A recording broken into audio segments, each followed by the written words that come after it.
How's it going, everyone? This is Dixon of the Ultimate Gamer. I'm logging on. And today I want to go over my changes in the virtual reality world in 2022. Of course, VR world started in 2016 all around the world.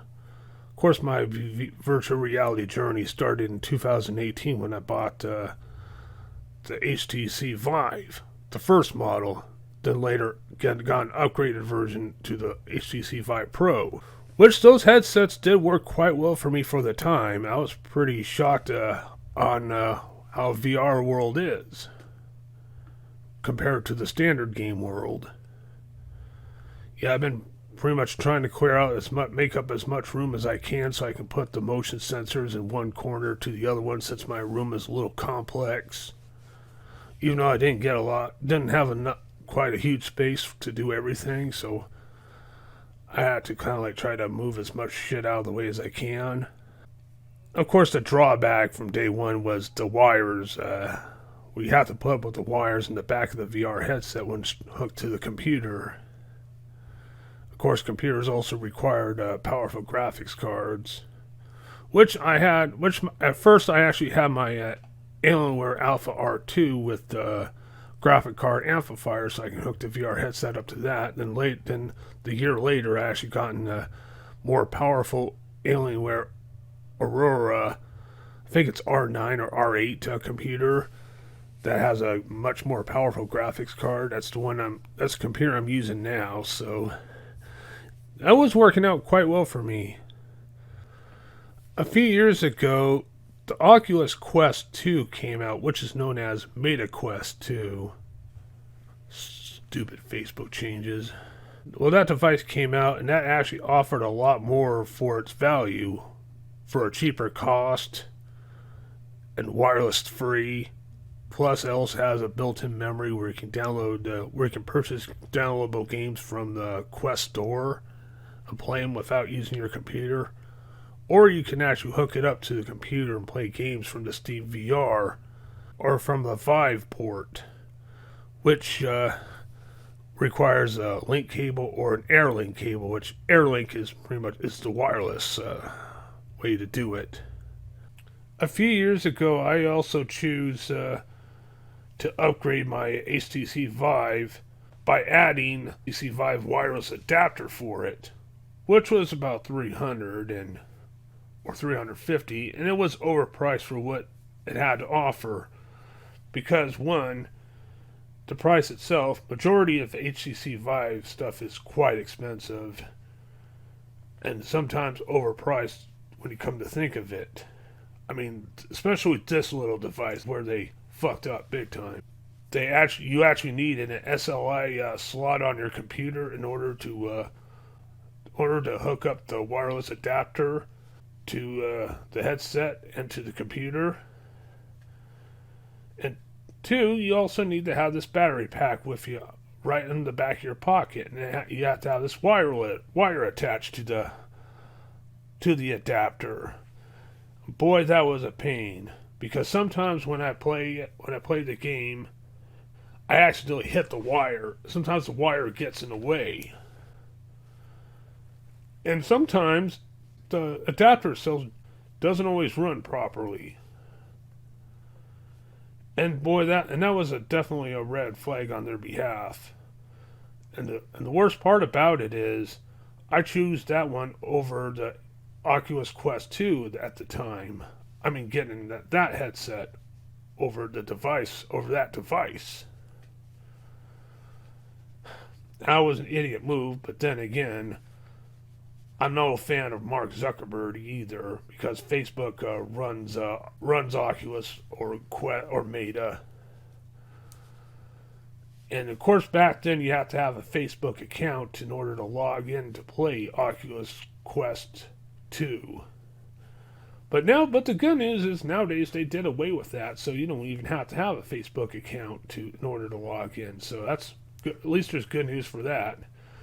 Of course, there is a little bad news for the Quest 2 these days. There was a price hike for that device, and they had two versions of it. I think it was the 128 gigabyte version and the 256 gigabyte. I got the 256 gigabyte. It It was starting at 300 to 400, but now it's 400 to 500. I'm lucky I got mine for the original price before the price hike went up. But regardless, it's still an affordable way to play VR, though, still. One thing that's awesome about the Quest 2 is you don't have to there's no wires you have to put up with, no motion sensors. That's what I like about it. And the feature of VR has pretty much gotten a little better. And however, I still don't regret getting any of the HTC Vive headsets. I mean, I regretted getting the wireless adapter. I still think it was pretty powerful for what it had to offer. And it's just that motion sensors and wires are just a thing in the VR past. I don't need to put up with that. However, on the HTC end, they got in the HTC Vive Pro 2, which is actually more of an improvement over Vive Pro 1. It's still wires and motion sensors, so never mind about that. But they also have the Vive Focus, well, should I say the third version of Vive Focus, Focus 3, which is pretty much their answer to Oculus or Meta Quest 2. It looks pretty much it can do what it can do as much as Quest 2, and it has these awesome swappable battery packs. But then again, that's pretty much doubles the price, or two portions of it over the Quest 2. So gonna have to leave that one out. I mean, the device itself looks pretty cool. I mean the presentation of the looks of the Quest 2. I'm not too impressed with the looks of it, though. That's pretty much one of the another downsides about the Quest 2 is this all white and doesn't have the futuristic feel as the other headsets did.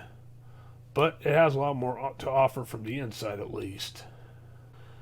And speaking of Quest 2, Meta also released the Quest Pro this year. Recently it came out, and it's pretty much up there within the $1,000